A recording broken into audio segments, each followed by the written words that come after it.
Hi, thanks for joining us on our first segment of automotive at KGTX7 News. I have Pat O'Reilly with me, certified technician, here to talk about preparing your car for Labor Day and also to talk about some other things regarding hurricane season since we're now at our peak.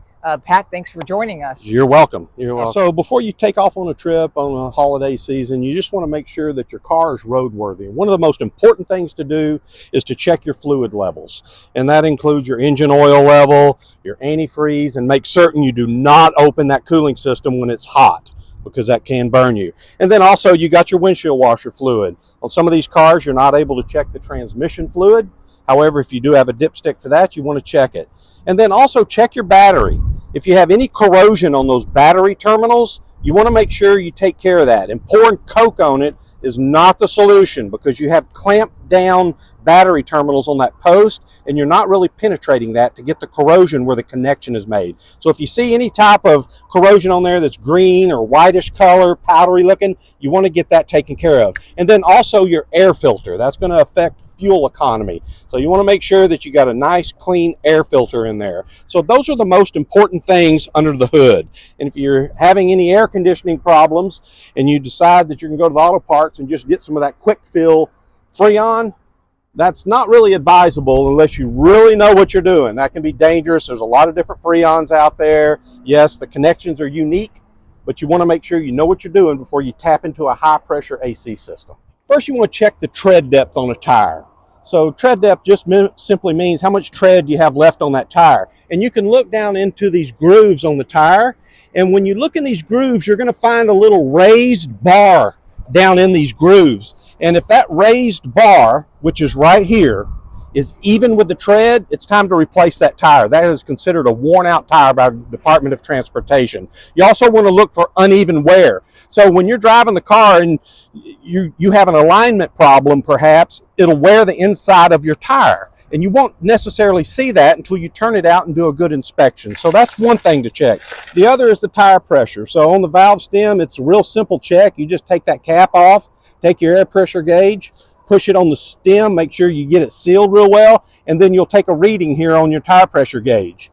So you want to make sure you have correct pressure. If you have an underinflated tire, there's several problems with that. Number one, it's going to cause premature tire wear. It also makes the tire run hotter, which can cause tire failure.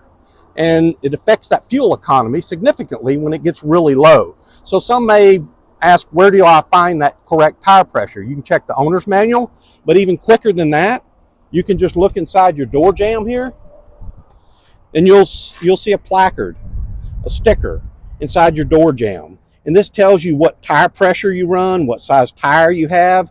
So it's really easy just to open that door jamb and you'll find that inside on this pillar area right here. So you want to make sure that that's taken care of.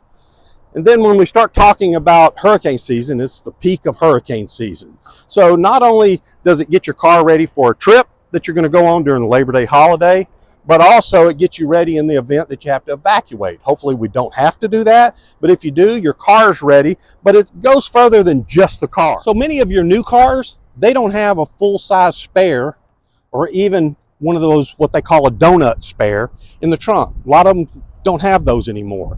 So if you have a flat tire and it just needs to be repaired so that you can get back on the road and perhaps get to the tire shop, there's a couple of things you can do. So you got the puncture sealer that you can put in the tire. And again, this is only in the event of really an emergency, you need to get to a tire shop or get off the side of the road. So you got this you can carry with you. And then you also have a tire repair kit. And that's just a plug kit. That's just real simple. You just plug the hole and it's got all of the tools and the actual tire plugs. So those are a couple of items you want to carry if you don't have a spare tire. If you do have a spare tire, you want to make sure that you're checking that air pressure as well. Quite often that tire is neglected. It's not checked. And so you don't want to have a flat only to find out that your spare is also flat. And then just carry a little emergency kit with you. You can see that this has several items in it: ponchos, gloves, it has a tie down, it has a flashlight, it's got some little emergency candles. And so you want to carry that. You can also carry a first aid kit with you. And then also something that's really important is a set of jumper cables. So you're always ready in the event that your battery is discharged and you're not able to start the vehicle. Also, something else to remember is that when you're evacuating, sometimes folks want to carry that extra gas because sometimes it's hard to find that fuel. You don't want to carry extra gasoline in the trunk of your car. It's just unsafe. A truck is a different story. However, there are some safety precautions to take there. You want to make sure you got the fuel in the right container and that it's secured. But even that is not recommended. But when there's an emergency, sometimes you have to do that. But you don't want to carry it in a closed trunk area, whether it's an SUV or a car. And so those are just some of the tips to get you ready.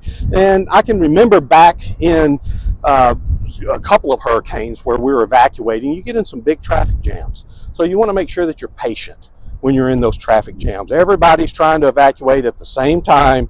And if you notice that you're starting to get low on fuel, you need to make that decision to get off the road, get parked, and wait until that traffic goes down. And then get back out on the road and take off, because just idling, I remember people running out of gas just idling on the freeway. So you want to be patient and you want to make sure that you're prepared, and don't take the approach of it'll never happen to me, so I'm not going to worry about it, and then you're scrambling at the last minute.